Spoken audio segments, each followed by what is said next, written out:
Assalamualaikum warahmatullahi wabarakatuh. Perkenalkan, nama saya Emma Karna Marcella Busbayang, NIM 0704201074, Fakultas Sains dan Teknologi, jurusan Biologi.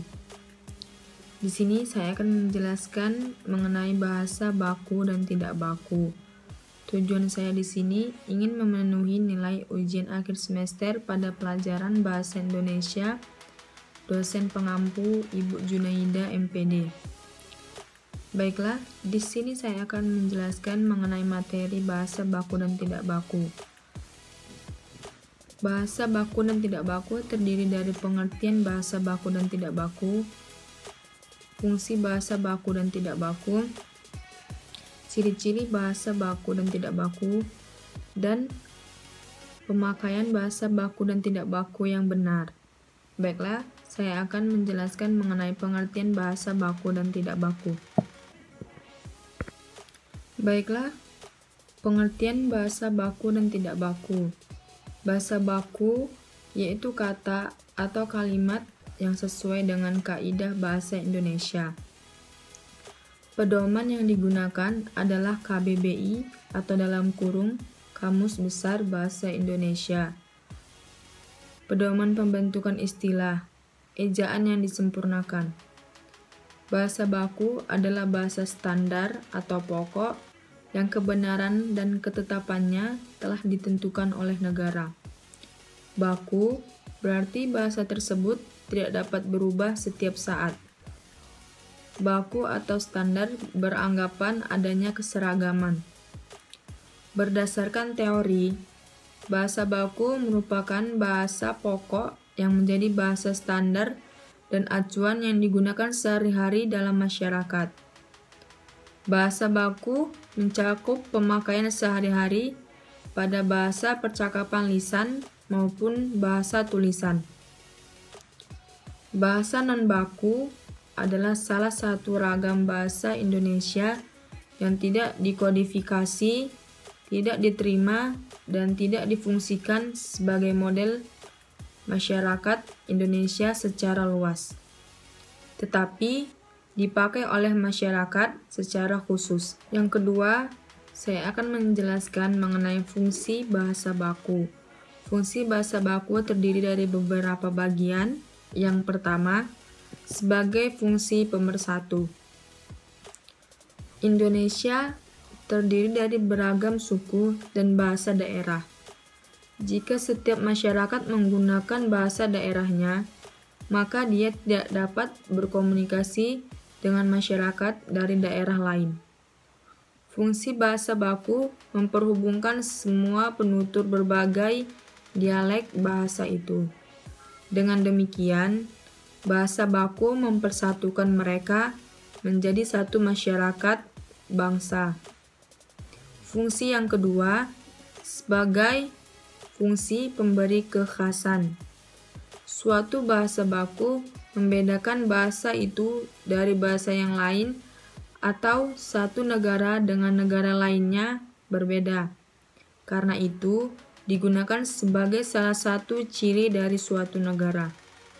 Melalui fungsi itu, bahasa baku memperkuat perasaan kepribadian nasional masyarakat bahasa yang bersangkutan. Fungsi yang ketiga adalah sebagai fungsi pembawa kewibawaan. Fungsi pembawa kewibawaan bersangkutan dengan usaha orang mencapai kesederajatan dengan peradaban lain yang dikagumi lewat pemerolehan bahasa baku sendiri. Penutur atau pembicara yang mahir berbahasa Indonesia dengan baik dan benar memperoleh wibawa di mata orang lain. Yang keempat, sebagai fungsi kerangka acuan. Sebagai kerangka acuan bagi pemakaian bahasa dengan adanya norma dan kaidah atau dalam kurung yang dikodifikasi yang jelas. Norma dan kaidah ini menjadi tolak ukur bagi benar tidaknya pemakaian bahasa seseorang atau golongan. Baiklah, yang ketiga, saya akan menjelaskan mengenai ciri-ciri bahasa baku. Ciri-ciri bahasa baku terdiri dari beberapa bagian. Yang pertama, tidak dipengaruhi bahasa daerah. Contoh, bahasa bakunya saya, tidak bakunya gue. Contoh yang kedua, bahasa bakunya ayah, dan bahasa tidak bakunya bokap. Dan contoh yang ketiga, bahasa bakunya merasa, dan bahasa tidak bakunya ngerasa. Yang kedua, tidak dipengaruhi bahasa asing. Contohnya, bahasa bakunya banyak guru, dan bahasa tidak bakunya banyak guru-guru. Yang kedua, bahasa bakunya itu benar, dan bahasa tidak bakunya itu adalah benar.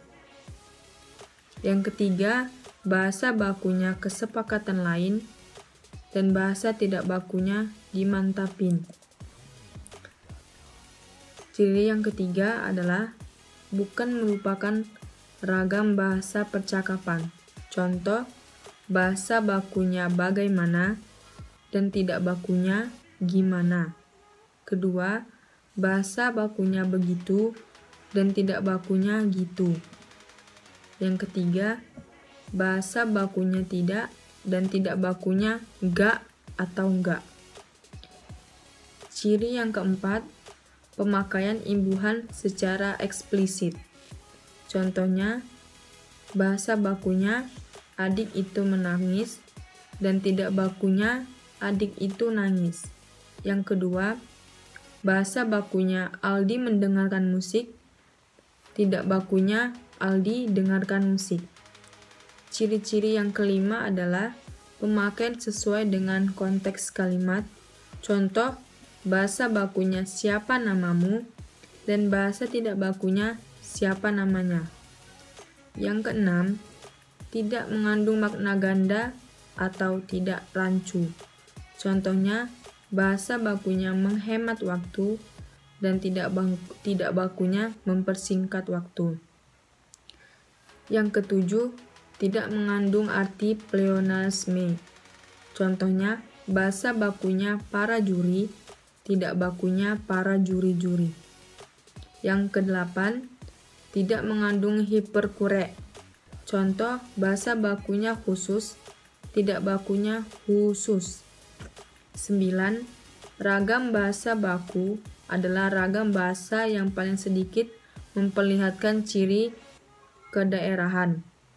Yang ke-10, sistem bunyinya lebih kompleks. Yang ke-11, bahasa baku cenderung juga berbeda dari bahasa non-baku dalam hal kaidah pemberian tekanan pada kata. Baiklah, kita memasuki pada pembahasan yang keempat, yaitu cara pemakaian bahasa baku yang benar. Cara pemakaian bahasa baku yang benar terdiri dari beberapa bagian. Yang pertama adalah pemakaian bahasa yang mengikuti kaidah bahasa yang dibakukan atau yang dianggap baku adalah pemakaian bahasa Indonesia baku dengan benar. Dengan demikian, bahasa Indonesia baku dengan benar adalah bahasa yang mengikuti kaidah bahasa atau gramatikal bahasa baku. Sebaliknya, pemakaian bahasa Indonesia non-baku dengan benar adalah pemakaian bahasa yang tidak mengikuti kaidah bahasa atau gramatikal bahasa baku, melainkan kaidah gramatikal bahasa non-baku. Yang kedua, pemakaian bahasa Indonesia baku dengan baik dan benar adalah pemakaian bahasa yang sesuai dengan fungsi dan ciri kode bahasa Indonesia baku. Pemakaian bahasa Indonesia non-baku dengan baik dan benar adalah pemakaian bahasa yang sesuai dengan fungsi dan ciri kode bahasa Indonesia non-baku. Konsep baik dan benar dalam pemakaian bahasa Indonesia baik baku maupun non-baku saling mendukung dan saling berkait.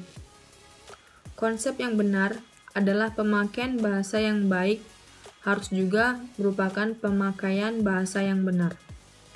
Yang ketiga, penggunaan bahasa dengan baik, menekankan aspek komunikatif bahasa. Kita harus memperhatikan kepada siapa kita akan menyampaikan bahasa kita. Oleh karena itu, unsur-unsur pendidikan, agama, status sosial, lingkungan sosial, dan sudut pandang khalayak sasaran kita tidak boleh diabaikan. Yang keempat, bahasa yang benar berkaitan dengan aspek kaidah, yakni peraturan bahasa. Ada 4 hal yang harus diperhatikan, yaitu tata bahasa, pilihan kata, tanda baca, dan ejaan. Pengetahuan atas tata bahasa dan pilihan kata harus dimiliki dalam penggunaan bahasa lisan dan tulisan. Pengetahuan atas tanda baca dan ejaan harus dimiliki dalam penggunaan bahasa tulis tanpa pengetahuan tata bahasa yang memadai. Kita akan mengalami kesulitan dalam bermain dengan bahasa. Baiklah, hanya itu saja yang dapat saya jelaskan mengenai materi bahasa baku dan bahasa non-baku. Jika ada kesalahan kata ataupun kekurangan dalam penjelasan materi ini, saya mohon maaf, karena manusia tidak sempurna dan kesempurnaan hanya milik Allah Subhanahu wa Ta'ala. Semoga yang melihat atau mendengarkan dapat memahami mengenai materi bahasa baku dan bahasa non-baku. Jangan lupa untuk di-like, di-komen, ataupun di-subscribe, karena subscribe itu gratis. Saya sudahi. Wassalamualaikum warahmatullahi wabarakatuh.